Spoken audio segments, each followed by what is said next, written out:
اے پیغمبر میرے مومن بندوں سے کہہ دو کہ نماز پڑھا کریں اور اس دن کے آنے سے پیشتر جس میں نہ اعمال کا سودا ہوگا اور نہ دوستی کام آئے گی ہمارے دیے ہوئے مال میں سے پوشیدہ اور علانیہ خرچ کرتے رہیں۔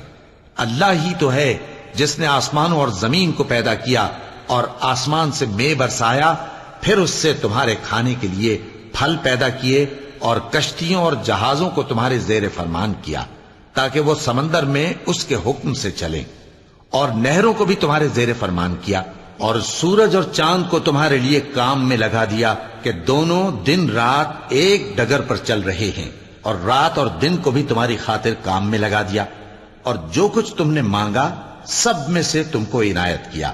اور اگر اللہ کے احسان گننے لگو تو شمار نہ کر سکو، مگر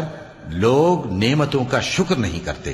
کچھ شک نہیں کہ انسان بڑا بے انصاف ہے، ناشکرا ہے۔ اور جب ابراہیم نے دعا کی کہ اے میرے پروردگار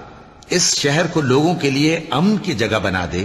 اور مجھے اور میری اولاد کو اس بات سے کہ بتوں کی پرستش کرنے لگیں بچائے رکھیو،